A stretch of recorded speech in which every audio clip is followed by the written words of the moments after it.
Olá, boa tarde, boa tarde. Sejam bem-vindos ao Let's Talk, um convite para desaprender. Quem ficar comigo aí nos próximos 10, 15 minutos, deixa eu até marcar aqui, eu tenho um relógio lá, não? Deixa eu marcar aqui. Quem ficar comigo nos próximos 10 a 15 minutos, me aguentar aí nos próximos 10 a 15 minutos, vai saber por que eu comecei essa apresentação aí tocando Baby Shark. Vocês conhecem aí o Baby Shark?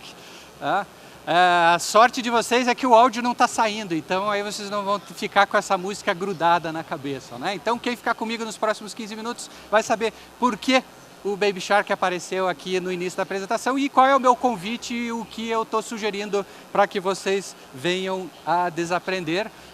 Meu nome é Paral Branco, trabalho aí com criatividade digital. Então, estão preparados? Podemos começar? Tá tudo ok? Ouvem direitinho? Estamos então seguindo aí em frente. 3.318.833.054. Esse número aqui representa a quantidade de vezes que esse vídeo do Baby Shark que eu apresentei para vocês foi mostrado pelo YouTube.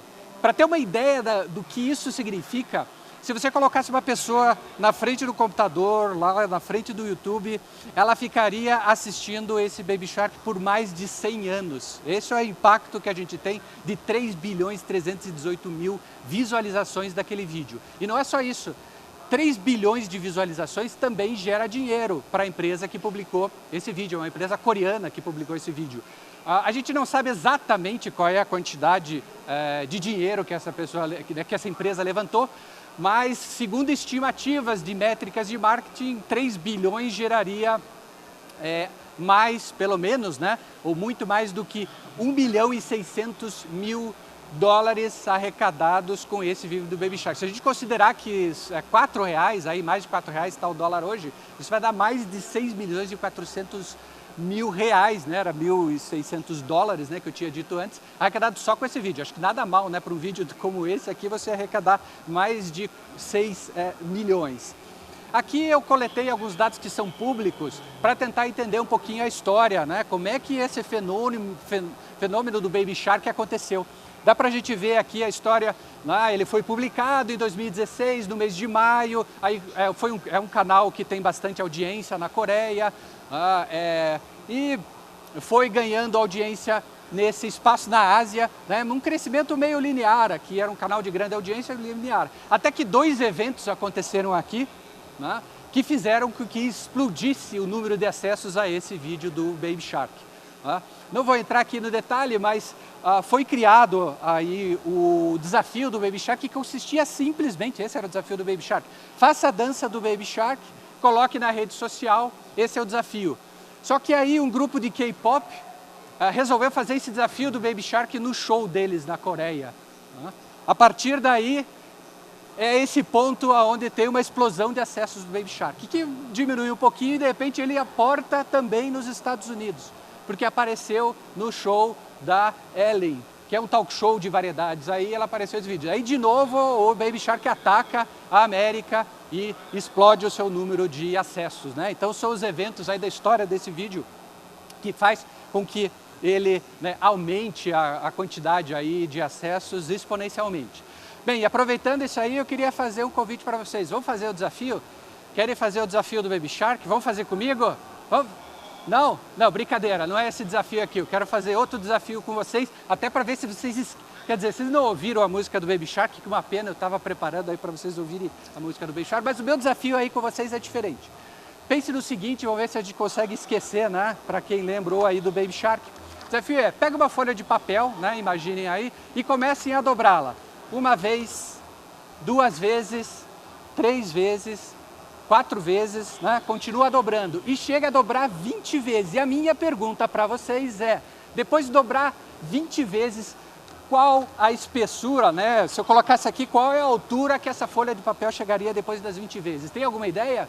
Como eu não consigo ouvir vocês, e vocês também não ouvi, mas a nossa equipe aí fez essa pergunta para algumas pessoas, vamos dar uma olhada, vocês não vão ouvir elas falando, mas vão ver o que elas responderam sobre esse desafio. Desafio dobrar papel 20 vezes. Aí. Esse primeiro 1 centímetro foi o chute. Essa aqui 5, depois 10 centímetros, 60 centímetros, 80 centímetros, e aí nesses dois últimos aí, vamos ver o que eles sugeriram, 15 quilômetros, e esse aqui também fala, acho que deve ser quilômetros, não tenho a menor ideia. E vocês aí, depois de olhar isso, o que vocês imaginam? Estamos na casa dos centímetros ou estamos na casa dos quilômetros? Vou dar uma dica para vocês. A Britney Crystal aceitou esse desafio em 2012 e conseguiu fazer 12 dobras de papel. Tá certo que ela não usou papel como esse, ela usou papel higiênico de 1,2 km para fazer esse desafio. E ela não fez só isso, ela escreveu, né, uma equação matemática que indica para você qual é o tamanho do papel que você precisa para conseguir dobrar uma certa quantidade de vezes. Então a gente já sabe que não é na casa dos centímetros. Será que é na casa dos quilômetros? Essa é 12 vezes, né? 20 vezes. Vamos dar uma olhada aqui. A resposta é 104 metros. Não sei o quanto vocês chegaram, se aproximaram aí desse valor. 104 metros, para quem é da Curitiba, aqui, é quase a altura do Centro Comercial Itália. Pegando aí algum outro lugar de São Paulo, o Conjunto Nacional, ele é mais alto do que o Conjunto Nacional.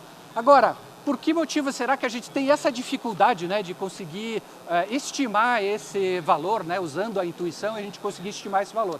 Eu peguei esse problema aqui, trouxe para uma planilha, plotei esse gráfico aqui para a gente analisar. Será que a gente não consegue estimar isso aqui? Porque a gente começa pequenininho, né, a gente está vendo isso aí no gráfico. Uma dobrada não faz muita diferença, duas dobradas não faz 3, 4, 5, 6, 7 e você ainda está na casa dos milímetros. Mas só quando chega lá para o 14 ou 15 é que a gente começa a ficar mais significativo. Será que é por esse motivo, né, que tem uma curva exponencial, tem essa característica, começa bem devagarinho, parece que não faz diferença, de repente ganha velocidade e explode. Será que é essa característica exponencial? Tem esse professor aqui que é de física, o estudioso da matemática exponencial, o Albert Allen, que estuda populações, sistemas sustentáveis, né, sistemas baseados em soluções exponenciais. Ele ficou conhecido por falar essa frase aqui, ou na verdade, uma frase que deixou também marcada na vida dele, foi essa aqui: a maior falha da raça humana é a nossa incapacidade de entender a função exponencial. Eu estou colocando essa frase aqui num outro contexto que não é o contexto que ele apresentou. Ele apresentou essa frase aqui porque ele estava falando sobre tratar de problemas de crescimento, né, dificuldades e problemas ocasionados por crescimento populacional ou crescimento sustentável, questionando, será que dá para ter ou não crescimento sustentável? E ele colocava, é difícil você tratar desses problemas porque as pessoas não têm essa capacidade de intuição para entender problemas que têm causas exponenciais, né? Quer dizer, uma coisa que faz na natureza hoje, ela não vai dar um problema amanhã, ela tem essa característica exponencial. Talvez daqui de muitos anos é que você vai ter a consequência. Então foi nesse contexto aí que ele falou, mas fica aí, né? Será que a gente não consegue resolver aquele problema, né? Ou intuir com facilidade a dobradura do papel porque a gente não consegue, né, pensar exponencialmente? E tem pesquisadores que falam que a gente tem, né, uma tendência aí a pensamento linear e não exponencial, pura e simplesmente porque o pensamento linear nos permitiu chegar até aqui, né? Sobrevivemos usando o pensamento exponencial.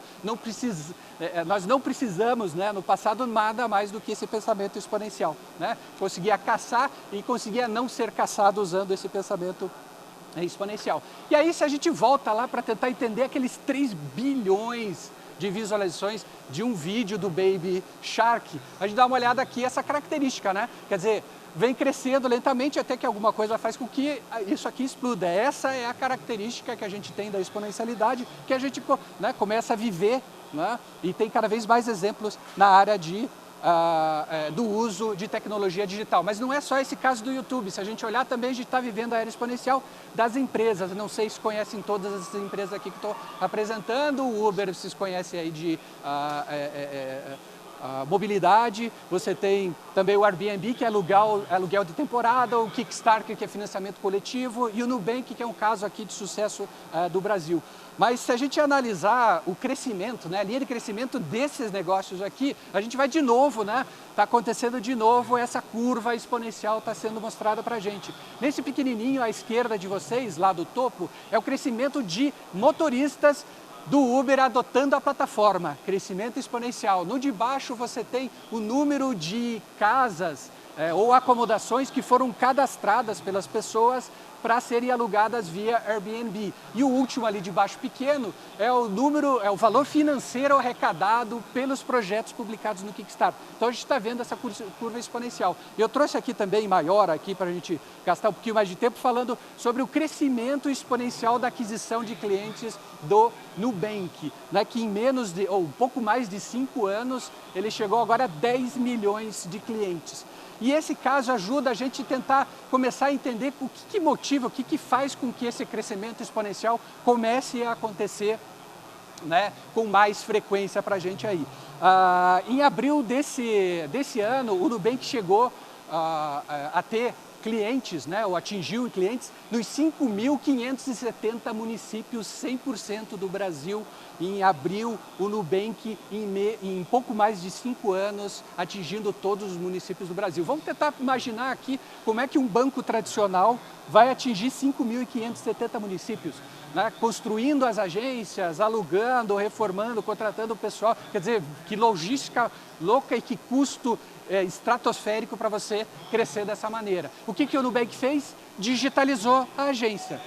Então, se você tem um celular, tem um acesso à internet, não importa onde você esteja no Brasil, grande cidade ou uma cidade pequena, se ela tem acesso à internet, você tem o celular, você passa a ter uma agência virtual. E com isso permitiu que ela crescesse rapidamente. Então, o que a gente vê desse crescimento exponencial que a gente, né, começa a observar aqui, tem a ver com o processo da digitalização. Se você digitaliza um produto, um serviço, ou mesmo se você digitaliza um problema, você passa a começar a poder surfar nessa onda da exponencialidade, né? Eu coloquei só um trechinho aqui, né? Não peguei uma história grande, mas só um trechinho aí, mais ou menos uns 10 anos que a gente tem de iPhone. Olha o quanto que cresceu a performance do iPhone nesse curto espaço de tempo. Se você digitaliza um problema, um serviço, né, ou um produto, você permite que ele possa, não quer dizer que vai, mas ele permite que você possa surfar essa onda do crescimento exponencial. E trazendo isso aqui um pouco para a educação, né, o que a gente pode levar? Eu faço generalizando aqui, para ficar curto, 2 pontos aí para a gente considerar. O primeiro é o pensamento exponencial propriamente dito. Se você olhar a BNCC, né, a Base Curricular Nacional, ela já trata dessa questão da exponencialidade, só que você não vai encontrar isso falando que é exponencial, você vai encontrar como viral, da viralização. A BNCC fala dos riscos, né? Pede para você tratar os riscos e as oportunidades trazidas pela viralização, como daquele vídeo do Baby Shark, né, que tem essa característica exponencial. Então, por exemplo, riscos, né? Você tem o bullying. Imagina, o bullying já é uma coisa ruim. O bullying no meio digital, ele tem todo esse potencial de exponenciação, então vira extremamente destrutivo. Se a gente pegar fake news, né, notícias falsas, sempre existiram. Mas se você digitaliza essa notícia, de novo, um grande risco. Por quê? Ela é destrutiva, porque você pega esse crescimento exponencial que é dado pela tecnologia, né?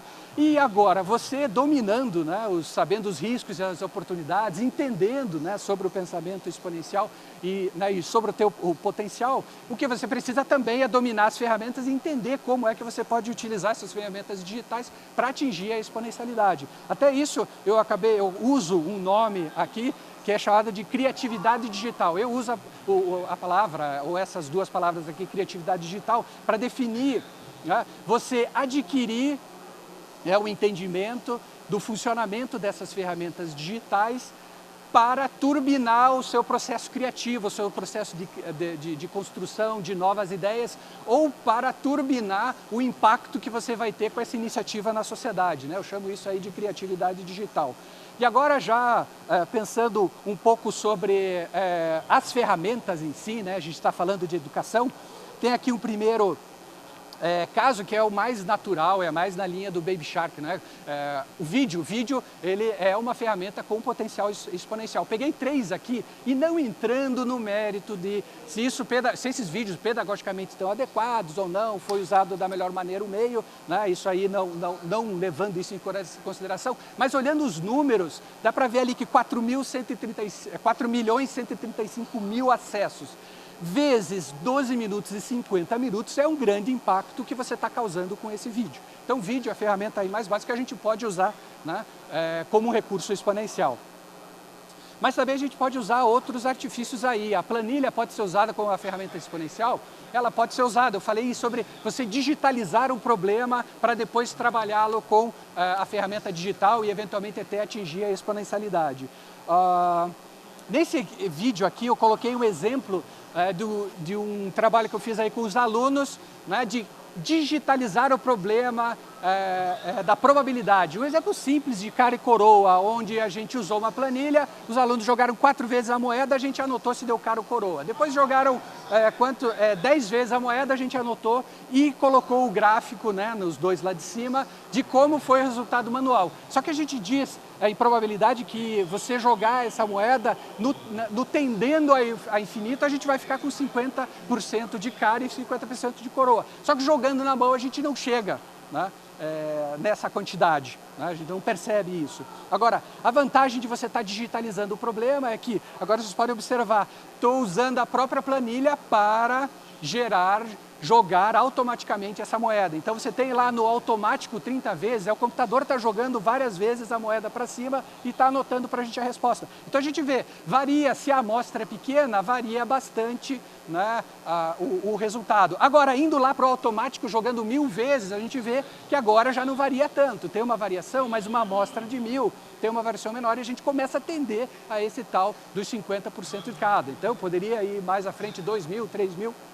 E aí perceber, né, a gente chegar, então uma coisa que fica difícil de você trabalhar, digitalizando o problema, a gente aproveita desses recursos. Bem, não era a intenção aqui ficar apresentando para você essas ferramentas exponenciais, e sim fazer um convite, né? O convite que eu tenho para vocês é que vocês esqueçam, né, essa tendência linear que a gente tem quando olha para as coisas e comece a olhar, especialmente, aí eu estou falando da tecnologia, com esse olhar da exponencialidade. Porque quando a gente está trabalhando, né, aquele sentido lá do exponencial, né, quando a gente está trabalhando exponencial, perceba que no início parece que não dá resultado nenhum, até que começa a esse crescimento. Então muitas vezes a gente desiste ali, até porque tecnologia dá trabalho, não é uma coisa trivial que você vai lá e facilmente faz, né? Exige um pouco de esforço, então você se esforça e vê que o resultado não está acontecendo. Será que é que você não está no início da curva exponencial? Insiste um pouco mais, vamos um pouco mais para frente, e aí você vai começar a ver esse resultado exponencial tá atingindo. Tem outros exemplos aí, e aí deixa eu voltar aqui, esqueci de falar, para a gente continuar essa conversa aqui, que ela é bem curta, porque eu só estou fazendo esse convite com vocês, convite para ir no Criatividade Digital, ele vai só redirecionar você para a página do Criatividade Digital no Facebook, e a partir daí, algumas coisas que eu estou falando aqui, ou outras que vocês tiverem curiosidade, vamos continuar essa conversa aqui, para a gente ver como é que as ferramentas exponenciais podem ser usadas aí, como é que a gente pode olhar de uma maneira exponencial para essas ferramentas. Por exemplo, aqui o Word, ferramenta de produtividade, ela pode ser exponencial? Ela pode ser exponencial, dá para trabalhar. Quer saber mais disso? Vai lá no Criatividade Digital e vamos conversar. Outros exemplos aqui que eu tenho, né, trabalhando a ideia da exponencialidade, eu não vou entrar no detalhe aqui, mas esse nome da gente é um projetinho que a gente faz livros personalizados, para alfabetização, a gente pega o nome da criança e gera uma história bem específica onde ela é o personagem. Isso aqui eu faço no papel nas escolas, só que isso tem impressão, tem custo, fica difícil de você escalar. Mesmo que pega o menor, faz o menor de baixo custo, mas fica difícil de você conseguir escalar. Mas eu tenho esse mesmo projeto em digital, dá para usar gratuito, né, e gerar livros para alfabetização e fazer esse trabalho com um livro digital. Um outro caso, a gente como professor fica recebendo às vezes a mesma dúvida do aluno, ou na escola, mesma dúvida, os alunos perguntando sempre a mesma coisa de ano para ano, ou de bimestre em bimestre. Por que a gente não pega essa base de respostas e de conhecimento, digitaliza e surfa na onda do digital, na onda exponencial? Faz um robozinho, isso dá para fazer, não precisa ser técnico para isso. Hoje você consegue fazer um robozinho que ele vai responder essas perguntas, que são as básicas, automaticamente, né? Você transformando-se aí e multiplicando você como professor. E esses dois últimos aqui, para quem tiver interesse nesse assunto, é muito legal essa ferramenta, vai crescer bastante, é uma ferramenta gratuita, é o Jupyter Notebook. E o CO é a mesma ferramenta, só que é publicado pelo Google, que é o Colab, que permite que você crie materiais digitais, livros digitais ou roteiros digitais interativos, documentos que você consegue fazer alteração, consegue compartilhar. É muito legal isso aqui. Se tiver interesse nisso, acessa a página, fala comigo, eu mando exemplo para vocês de como isso pode ser usado e vamos aproveitar aí essa exponencialidade.